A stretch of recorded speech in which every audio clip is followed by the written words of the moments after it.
আসসালামু আলাইকুম, আমি তাবাসসুম আহমেদ বিনিতা টেকনিক ইজি এডুকেশনের পক্ষ থেকে সকলকে স্বাগতম। আশা করি সবাই অনেক ভালো আছো। আজকে আমরা একটি নতুন পর্ব নিয়ে এসেছি, যেটা হচ্ছে কি দেখো, বঙ্গবন্ধু's রিলেশনশিপ উইথ আদার কান্ট্রিজ, অর্থাৎ বঙ্গবন্ধুর অন্যান্য দেশের সাথে কীরকম সম্পর্ক ছিল সে সম্পর্কে আজকে আমরা একটি প্যাসেজ পড়বো এবং বিস্তারিত আলোচনা করব। তো চলো প্যাসেজে চলে যাই, দেখি এখানে কি বলা আছে। দেখো এখানে প্রথমেই বলা আছে যে বঙ্গবন্ধু's রিলেশনশিপ উইথ আদার কান্ট্রিজ, অর্থাৎ বলা যাচ্ছে যে অন্যান্য দেশের সাথে বঙ্গবন্ধুর সম্পর্ক বা সম্পর্ক কীরকম ছিল সে সম্পর্কে আমরা বিস্তারিত নিচে পড়ে জানবো। তারপর দেখো এতে কি বলা আছে, look at the pictures below and discuss the following questions in pair. বলা হচ্ছে যে এখানে দুটো ছবি দেওয়া আছে, দেখো এই ছবি দুটার দিকে খেয়াল করতে বলা হয়েছে এবং এই প্রশ্নগুলোতে কি বলা হয়েছে বা কি প্রশ্ন করা হয়েছে তার উত্তর দিতে বলা হয়েছে জোড়ায়। তা আমরা প্রথমে ছবি দুইটির দিকে খেয়াল করি, তারপর হচ্ছে প্রশ্নগুলো দেখি যে কি বলা হয়েছে। তো দেখো এখানে হচ্ছে দুইটা ছবি দেয়া আছে, একটা হচ্ছে বঙ্গবন্ধুর সাথে অনেকের ছবি এবং আরেকটা হচ্ছে বঙ্গবন্ধুর সাথে একটা লোককে আমরা দেখতে পাচ্ছি। তো আমরা এখন যদি কোশ্চেনে চলে যাই, দেখি এখানে কোশ্চেনে কি বলা হয়েছে। দেখো ওয়ানে এতে কি বলা হয়েছে, who can you see in the picture. তো এখানে আমরা কি লিখতে পারি দেখো, তো দেখো এখানে আমরা লিখতে পারি in the first picture I can see Bangabandhu Sheikh Mujibur Rahman, India prime minister Mrs Indira Gandhi and Begum Mujib. অর্থাৎ আমি প্রথম ছবিতে কাদের কাদের দেখতে পাচ্ছি, বঙ্গবন্ধুকে দেখতে পাচ্ছি, মিসেস ইন্দিরা গান্ধীকে দেখতে পাচ্ছি এবং আরেকজন হচ্ছে বেগম মুজিব, যে তাকে দেখতে পাচ্ছি। তারপর দেখো কি বলা হয়েছে, I think they are posing for a photograph, অর্থাৎ বলা যাচ্ছে যে আমার মনে হয় তারা একটি আলোকচিত্রের জন্য সকলে একসাথে হয়ে আছে। Mrs Gandhi is standing between Bangabandhu and Begum Mujib, অর্থাৎ বলা যাচ্ছে যে মিসেস গান্ধী কোথায় দাঁড়িয়েছিল, মিসেস গান্ধী হচ্ছে বঙ্গবন্ধু এবং বেগম মুজিবের মধ্যবর্তী স্থানে দাঁড়িয়েছিল। I can also see some military persons and many unknown faces behind them, অর্থাৎ বলা যাচ্ছে যে আমি সেখানে আরও অনেক সামরিক বাহিনীর লোকদেরকে দেখতে পাচ্ছিলাম এবং তাদের আশেপাশে আমরা আরও অপরিচিত অনেক মুখকে দেখতে পাচ্ছিলাম। In the second picture, I can see Bangabandhu speaking with a great world political personality, Mr. Fidel Castro, the then Prime Minister of Cuba. অর্থাৎ বলা যাচ্ছে যে আমরা প্রথম ছবি সম্পর্কে আলোচনা করেছি, এখন যদি আমরা দ্বিতীয় ছবিতে চলে যাই তাহলে দ্বিতীয় ছবিতে আমরা হচ্ছে কি বঙ্গবন্ধুর সাথে যাকে বসে থাকতে দেখেছি তার হচ্ছে কি একজন মহান বিশ্ব রাজনৈতিক ব্যক্তিত্ব, কিউবার তৎকালীন প্রধানমন্ত্রী ছিলেন তিনি হচ্ছে মিস্টার ফিডেল ক্যাস্ট্রো এবং তার সাথেই বঙ্গবন্ধু কথা বলছিল। বট the picture reveal a very friendly atmosphere, অর্থাৎ আমরা কি উভয়ে দুইটা ছবিতেই আমরা খুবই বন্ধুত্বপূর্ণ পরিবেশের ধারণা পেয়ে থাকি। তারপর খেয়াল করো বিতে কি বলা হয়েছে, বিতে বলা হয়েছে how are they related to Bangabandhu, অর্থাৎ বলা যাচ্ছে যে তারা কিভাবে বঙ্গবন্ধুর সাথে সম্পর্কিত, অর্থাৎ তার কিভাবে বঙ্গবন্ধুর সাথে সম্পর্কিত সেটা আমরা হচ্ছে এখন বুঝাতে পারি। দেখো এখানে আমরা লিখতে পারি both Mrs Indira Gandhi and Mr Fidel Castro are world famous political leaders, অর্থাৎ বলা যাচ্ছে যে মিসেস ইন্দিরা গান্ধী এবং আরেকজন যিনি ছিলেন মিস্টার ফিডেল ক্যাস্ট্রো উভয়ই হচ্ছে বিশ্বখ্যাত রাজনৈতিক নেতৃবৃন্দ ছিলেন। Bangabandhu Sheikh Mujibur Rahman is also a great political leader of Bangladesh, Bangabandhu Sheikh Mujibur রহমানও ছিলেন বাংলাদেশের একজন মহান রাজনৈতিক নেতা। So it is clear that they all are very closely related to one another, অর্থাৎ এখানে ছবিগুলো থেকে আমরা খুব সহজেই বুঝতে পারছি যে তারা একে অন্যের সাথে অনেক ঘনিষ্ঠভাবে সম্পর্কিত। তো এভাবে আমরা হচ্ছে এ আর বি এর অ্যান্সার দিতে পারি। তারপর দেখো সিতে কি বলা আছে, সিতে বলা হয়েছে what do you think are the relationship among them, অর্থাৎ বলা হচ্ছে তাদের মধ্যে কি সম্পর্ক তুমি দেখতে পাচ্ছ বা বুঝতে পারছো সেটা লিখতে বলা হয়েছে। তো এখানে আমরা লিখতে পারি দেখো I think there is a good cordial friendly and mutual understanding among them, অর্থাৎ বলা যাচ্ছে কি আমি দেখতে পাচ্ছি তাদের মধ্যে খুব ভালো আন্তরিক এবং বন্ধুত্বপূর্ণ এবং সমঝোতাপূর্ণ একটা সম্পর্ক রয়েছে।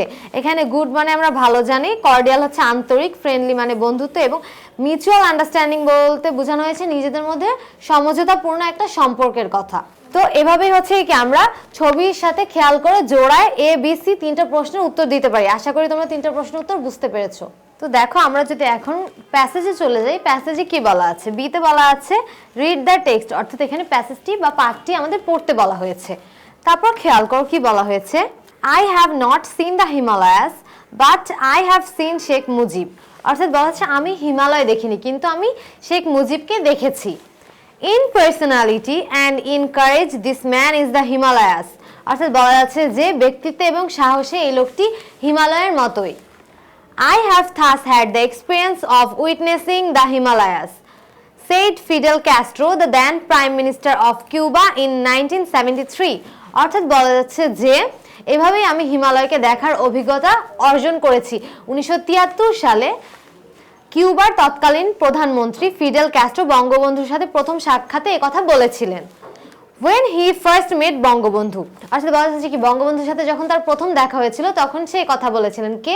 কিউবার তৎকালীন প্রধানমন্ত্রী ফিডেল ক্যাস্ট্রো। অর্থাৎ আমরা যদি এই লাইনটা আরেকবার পড়ি, খেয়াল করো কি বলা হয়েছে, I have thus had the experience of witnessing the Himalayas, said Fidel Castro, the then Prime Minister of Cuba in 1973. When he first met Bangabandhu, অর্থাৎ বলা যাচ্ছে যে এভাবেই আমি হিমালয়কে দেখার অভিজ্ঞতা অর্জন করেছি। 1973 সালে কিউবার তৎকালীন প্রধানমন্ত্রী ফিডেল ক্যাস্ট্রো বঙ্গবন্ধুর সাথে প্রথম সাক্ষাতে একথা বলেছিলেন। Such was the impression Bangabandhu left on the minds of world leaders, অর্থাৎ বলা যাচ্ছে যে বঙ্গবন্ধু বিশ্ব নেতাদের মনে এরকম ছাপ রেখে গিয়েছেন। He owned the position in the heart of people across the world by his selflessness, courage and greatness, অর্থাৎ বলা যাচ্ছে যে তিনি তার নিঃস্বার্থতা, সাহস এবং মহত্বের মাধ্যমে বা মহত্বের দ্বারা সারা বিশ্বের জনগণের মনে স্থান করে নিয়েছিলেন। তার মানে হচ্ছে এখানে সেলফলেসনেস বলতে হচ্ছে নিঃস্বার্থতা, কারেজ অর্থ হচ্ছে বোঝায় সাহস, গ্রেটনেস হচ্ছে মহত্ব বোঝানো হয়ে থাকে। Any country has to determine it's mode of dealing with other countries of the world, অর্থাৎ বলছে যে কোনো দেশেরই বিশ্বের অন্যান্য দেশের সাথে তার আচরণের কর্মপদ্ধতি নির্ধারণ করতে হয়। The constitution of Bangladesh of 1972 clearly reflects the philosophy friendship for all, malice to none, অর্থাৎ বলা যাচ্ছে যে বাংলাদেশ 1972 সালের সংবিধান সুস্পষ্ট রূপে সকলের জন্য বন্ধুত্ব, কারোর প্রতি হিংসা নয় এ দর্শনের প্রতিফলন ঘটিয়েছিল। এখানে দেখো কি বলা হয়েছে যে ফ্রেন্ডশিপ ফর অল, অর্থাৎ সকলের জন্য বন্ধুত্ব, এবং ম্যালিস টু নন, অর্থাৎ এখানে বোঝাচ্ছে যে কারোর প্রতি হিংসা নয়। Bangabandhu led new government decided to maintain friendly coexistence with other countries based on this principle, বলা যাচ্ছে যে বঙ্গবন্ধুর পরিচালিত নতুন সরকার এই নীতির উপর ভিত্তি করে অন্যান্য দেশের সাথে বন্ধুত্বপূর্ণ সহ অবস্থানের সিদ্ধান্ত গ্রহণ করেন। The charismatic leadership of Bangabandhu inspired India to come forward to extend its support during the Liberation War even in his absence, বলা যাচ্ছে যে বঙ্গবন্ধুর দক্ষ নেতৃত্ব স্বাধীনতা যুদ্ধের সময় তার অনুপস্থিতিতেও ভারত তার সমর্থন দানের জন্য এগিয়ে আসতে অনুপ্রাণিত করেছিল। It played an active role to convince the world leaders about sufferings of the people of Bangladesh and their right to be free, অর্থাৎ বলা যাচ্ছে কি দেখো এটা বাংলাদেশের জনগণের দুর্দশা এবং স্বাধীন হওয়ার অধিকার সম্বন্ধে বিশ্ব নেতৃত্ববৃন্দকে বিশ্বাস করানোর কাজে একটি সক্রিয় ভূমিকা পালন করে থাকে। অর্থাৎ বলা হচ্ছে কি যে স্বাধীন হওয়ার অধিকার সম্বন্ধে বিশ্ব নেতৃত্বে বিশ্বাস করানোর কাজে এটা একটা সক্রিয় ভূমিকা পালন করেছিল। Moreover, this country supported the freedom fighters with its army fighting the Pakistani occupation forces in a frontal war, অর্থাৎ বলা যাচ্ছে যে যুদ্ধের সময় মুক্তিযোদ্ধাদের সাথে সেনাবাহিনীদের হচ্ছে কি সাহায্য করতে সমর্থন দিয়েছিল। Not only that, Bangabandhu was given a warm welcome at Palam Airport at Delhi by Mrs. Indira Gandhi on the occasion of his way back home from Pakistan jail via London, অর্থাৎ বলা যাচ্ছে যে শুধু তাই নয়, পাকিস্তান কারাগার থেকে London হয়ে দেশের প্রত্যাবর্তনের সময় মিসেস ইন্দিরা গান্ধী পালাম বিমানবন্দরে বঙ্গবন্ধুকে প্রাণঢালা সম্বর্ধনা জ্ঞাপন করেছিল।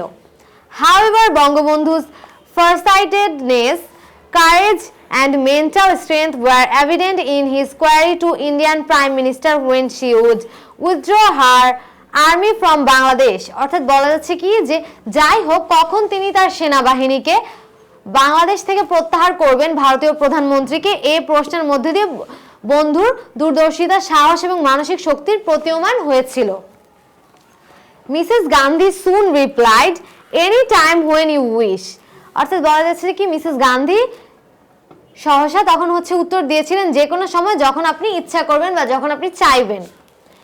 Noticeably, the great leader Bangabandhu had a strong personality to ask for any clarification from any other leader of the world. অর্থাৎ বলা যাচ্ছে কি দেখো যে লক্ষণীয় মহান নেতা বঙ্গবন্ধুর বিশ্বের অন্য যে কোনো নেতার নিকট যে কোনো ব্যাখ্যা জিজ্ঞাসা করার দৃঢ় ব্যক্তিত্ব ছিল। Consequently, very soon before Bangabandhu's next birthday, the withdrawal was completed. অর্থাৎ বলা যাচ্ছে যে পরবর্তীতে খুব শীঘ্রই বঙ্গবন্ধুর পরবর্তী জন্মদিনের আগে প্রত্যাহার শেষ হয়েছিল। Bangabandhu had an open mind to maintain good relationship with all countries irrespective of their capitalist, democratic or socialist ideologies. অর্থাৎ বলা যাচ্ছে যে পুঁজিবাদ, গণতন্ত্র বা হচ্ছে সমাজতন্ত্র ভাবাদর্শের নির্বিশেষে সকল দেশের সঙ্গে সুসম্পর্ক রক্ষায় বঙ্গবন্ধুর খোলা মন ছিল। অর্থাৎ বঙ্গবন্ধু খুব সহজেই সকলের সাথে একটা ভালো সম্পর্ক তৈরি করতে পারতেন। He left no stones unturned to make entry into different global organizations. অর্থাৎ বলা যাচ্ছে যে যে কোনো বৈশ্বিক সংগঠনে যোগদানে তিনি চেষ্টার কোনো ত্রুটি করেন নাই কখনো। During the period between 1972 and 1975, Bangladesh signed more than 70 treaties, agreements, memoranda and contracts with different countries of the world. অর্থাৎ বলা যাচ্ছে যে 1972 থেকে 1975 সাল সময়ের মধ্যে বাংলাদেশ বিশ্বের বিভিন্ন দেশের সঙ্গে 70টিরও বেশি সন্ধি, মতৈক্য, স্মারকলিপি এবং চুক্তিতে স্বাক্ষরদান করেছিলেন। Managing entry into OIC, Organization of Islamic Cooperation, and attending its conference at Lahore filled up a major gap in diplomacy of Bangladesh. অর্থাৎ বলা যাচ্ছে যে ওআইসিতে প্রবেশের সুযোগ এবং এর লাহোর সম্মেলনে যোগদান বাংলাদেশের কূটনীতির এক বিশাল শূন্যতা পূরণ করেছিল। It opened opportunities to explore all the possibilities of trade and other potentials with the Islamic world. অর্থাৎ বলা যাচ্ছে যে এটি ইসলামী বিশ্বের সাথে সব ধরনের ব্যবসা এবং অন্যান্য সম্ভাবনার সুযোগও খুলে দিয়েছিল। Bangabandhu charmed common people all over the world. অর্থাৎ বলা যাচ্ছে কি দেখো বঙ্গবন্ধু সারা বিশ্বের জনগণকে মুগ্ধ করেছিলেন তার ব্যবহার এবং তার কাজকর্মের মাধ্যমে। His speech in different summits revealed that Bangladesh did not only think about its own self, it was also concerned about injustices prevailing in the rest of the world. অর্থাৎ বলা যাচ্ছে কি বিভিন্ন শীর্ষ বৈঠকে তার বক্তৃতা ভাষণ প্রকাশ করে যে বাংলাদেশের শুধুমাত্র নিজের কথাই চিন্তা করে না, বিশ্বের অবশিষ্ট দেশসমূহে বিরাজমান যে অন্যায়গুলো হচ্ছে বা হচ্ছে কি নানা ধরনের খারাপ কাজ হচ্ছে অন্যায়ের সেগুলোর ব্যাপারে বাংলাদেশ উদ্বিগ্ন সেটাই বোঝানো হয়েছে। Bangabandhu sent a medical team to Egypt and Syria for the treatment of the war victims of Arab-Israel war. অর্থাৎ বলা যাচ্ছে কি দেখো আরব ইসরায়েল যুদ্ধে যুদ্ধাহতদের জন্য মানে যারা আহত হয়েছিল যুদ্ধে তাদের চিকিৎসার জন্য বঙ্গবন্ধু মিশর এবং সিরিয়ার একটি চিকিৎসক দল পাঠিয়েছিলেন। মিশর এবং সিরিয়ায় যারা হচ্ছে কি আহত হয়েছিল যুদ্ধে তাদের চিকিৎসার জন্য বঙ্গবন্ধু নিজে একটা চিকিৎসক দল পাঠিয়েছিলেন। He always used to say, today the world is divided into two parts, the oppressors and the oppressed. আর তিনি সবসময় একটা কথাই বলতেন যে আজ বিশ্ব দুই ভাগে বিভক্ত হয়ে গেছে, অত্যাচারী এবং নির্যাতিত এবং আমি নির্যাতিতদের সঙ্গে। অর্থাৎ একটা দল হচ্ছে কি অত্যাচারিত মানে নির্যাতিত অত্যাচারিত, আরেকটা দল কি অত্যাচার করে যাচ্ছে এবং বঙ্গবন্ধু সবসময় বলতেন তিনি নির্যাতিতদের সঙ্গে। And I am with the oppressed, অর্থাৎ বলা যাচ্ছে কি যে এবং আমি সবসময় নির্যাতিতদের সঙ্গে রয়েছি। অর্থাৎ কি বলা হয়েছে এখানে খেয়াল করো যে he always used to say today the world is divided into two parts, the oppressors and the oppressed and I am with the oppressed. Bangabandhu Sheikh Mujibur Rahman সবসময় একটা কথাই বলতেন যে আজ বিশ্ব দুই ভাগে বিভক্ত হয়ে গেছে আর সেটা কি অত্যাচারী এবং নির্যাতিত এবং আমি সবসময় কি নির্যাতিতদের সঙ্গে রয়েছি বা থাকবো। This kind of strong voice and wisdom made his position firm as a global leader. অর্থাৎ বলা যাচ্ছে কি দেখো যে এই ধরনের বলিষ্ঠ কণ্ঠস্বর এবং প্রজ্ঞা তাকে একজন বিশ্ব নেতার অবস্থানে পৌঁছে দেন। অর্থাৎ তার মন মানসিকতা এবং কাজের মাধ্যমে তিনি কিন্তু খুব দ্রুত একজন বিশ্ব নেতার অবস্থানে পৌঁছে গিয়েছিলেন কারণ তিনি ছিলেন সকলের থেকে একদম ভিন্ন এবং তার কাজকর্ম ছিল সকলের থেকে একদম আলাদা, যার কারণে তাকে সবাই খুবই আলাদা ধরনের একজন মানুষ বলে মনে করে থাকেন এবং তাকে বিশ্বনেতার জায়গা দেয়া হয়েছে। He was such a leader for whom the British Prime Minister Edward Heath broke all the protocols to welcome him at Claridge's Hotel on 8 January 1972 while Bangabandhu was returning from Pakistani prison. অর্থাৎ বলা যাচ্ছে কি দেখো, তিনি এমন একজন নেতা ছিলেন যার জন্য ব্রিটিশ প্রধানমন্ত্রী এডওয়ার্ড হিথ 1972 সালের 8 জানুয়ারি কি করেছিলেন, বঙ্গবন্ধুর পাকিস্তানি কারাগার থেকে প্রত্যাবর্তনের সময় সমস্ত কূটনৈতিক শিষ্টাচারবিধি লঙ্ঘন করে ক্লারিজ হোটেলে তাকে স্বাগত জানাতে এসেছিলেন। দেখো তো এখানে কি বলা হয়েছে, his elegance was reflected in the voice of a renowned journalist, the courage and charm that flowed from him made him a unique superman of these times। অর্থাৎ বলা যাচ্ছে কি দেখো যে এখানে বলা হয়েছে একজন বিখ্যাত সাংবাদিকের কণ্ঠস্বরে তার মার্জিত ভাব প্রকাশ পায়, তখন তার সাহস এবং আকর্ষণীয়তা তাকে এ সময়ের অন্যান্য অতিমানবে পরিণত করেছিল। বঙ্গবন্ধু's philosophy of secular democracy honored him with a firm position in the world। অর্থাৎ বলা যাচ্ছে কি বঙ্গবন্ধুর ধর্মনিরপেক্ষ দর্শন তাকে বিশ্বের দৃঢ় অবস্থানে সম্মান দিয়েছিল। The period from 1972 to 1974 was actually a bright and busy era for Bangabandhu government when he visited many countries of Asia, Africa, Europe and Latin America। অর্থাৎ বলা যাচ্ছে কি দেখো 1972 থেকে 1975 সাল পর্যন্ত সময় বঙ্গবন্ধু সরকারের জন্য বাস্তবিকই একটা উজ্জ্বল এবং ব্যস্ত যুগ ছিল। তখনের সময়টা কত সাল থেকে কত, 1972 থেকে 75 সালের কথা বলা হয়েছে এখানে, যে ওই সময়টা বঙ্গবন্ধুর জন্য একটা ব্যস্ত যুগ ছিল। আরো কি বলা হয়েছে খেয়াল করো, যে যখন তিনি এশিয়া, আফ্রিকা, ইউরোপ এবং কি লাতিন আমেরিকা এবং কি অনেক দেশে ভ্রমণ করেছিলেন, তখন তার জন্য সময়টা অনেক বেশি ব্যস্ত ছিল। He made those visits to gain support from those countries and to promote friendly relationships with them। অর্থাৎ বলা যাচ্ছে কি দেখো ওই সমস্ত দেশের সমর্থন আদায় করা এবং তাদের সাথে বন্ধুত্বপূর্ণ সম্পর্ক বজায় রাখতে তিনি বিভিন্ন দেশে ভ্রমণ করেছিলেন। অর্থাৎ বলা যাচ্ছে কি তিনি সকলের সাথে সুসম্পর্ক বজায় রাখতে এবং তাদের দেশের সমর্থন আদায় করতে তিনি বিভিন্ন দেশে ভ্রমণ করেছিলেন। Consequently, wherever he went, he cast a very positive influence on the leaders of those countries। অর্থাৎ যেহেতু এখানে বলা হয়েছিল কি যে বঙ্গবন্ধু সকল দেশের সাথে বন্ধুত্বপূর্ণ সুসম্পর্ক বজায় রাখার জন্য এবং তাদের অন্যান্য দেশের সমর্থন আদায় করতে সকল দেশে ভ্রমণ করেছিলেন এবং দেশগুলোর নামও এখানে দেয়া আছে। এরপর বলা হয়েছে কি যে পরিণামে যেখানে তিনি যেতেন তিনি ওই সমস্ত দেশের নেতাদের মাঝে বা নেতাদের প্রতি ইতিবাচক প্রভাব ফেলতেন। Among the world leaders who admired him were India's Prime Minister Mrs. Indira Gandhi, Palestinian leader Yasser Arafat and Cuba's President Fidel Castro। অর্থাৎ বলা যাচ্ছে কি দেখো যে বিশ্ব নেতৃত্ববৃন্দদের মধ্যে যারা তাকে প্রশংসা করতেন তাদের নাম এখানে দেয়া আছে। তারা হলেন ভারতের প্রধানমন্ত্রী ইন্দিরা গান্ধী এবং তারপর হচ্ছে প্যালেস্টাইন নেতা লিডার ইয়াসির আরাফাত এবং কিউবার রাষ্ট্রপতি কে ছিলেন, fiddle Castro.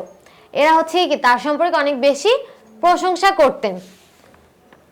His leadership, wisdom and personal relationship with world leaders made him a successful politician of international repute। অর্থাৎ বলা যাচ্ছে কি দেখো বিশ্বের নেতৃত্ববৃন্দদের সাথে তার নেতৃত্ব, প্রজ্ঞা এবং ব্যক্তিগত যত সম্পর্ক ছিল তাকে একজন আন্তর্জাতিক খ্যাতিসম্পন্ন সফল নেতায় পরিণত করতে এগুলো সহায়তা করেছিল।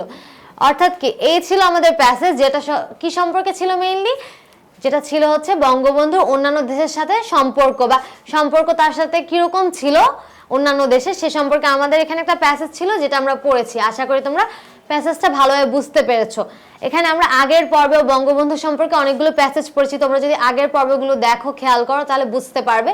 তো এই পর্বে যে আমরা যে সম্পর্কে মূল কথা যেগুলো ছিল যে বঙ্গবন্ধু হচ্ছে কি অনেক দেশে ঘুরে বেরিয়েছেন এবং কোন কোন সালে তিনি ব্যস্ততার মধ্যে কাটিয়েছেন, কোন কোন দেশে ঘুরেছেন এবং সেই দেশগুলোর সাথে সুসম্পর্ক বজায় রাখতে তিনি কি কি করেছেন এবং তার মন মানসিকতা সকলের সাথে কি ছিল, তাদের সাথে কিরকম ব্যবহার করতেন সে সম্পর্কে বিস্তারিত এখানে আলোচনা করা আছে।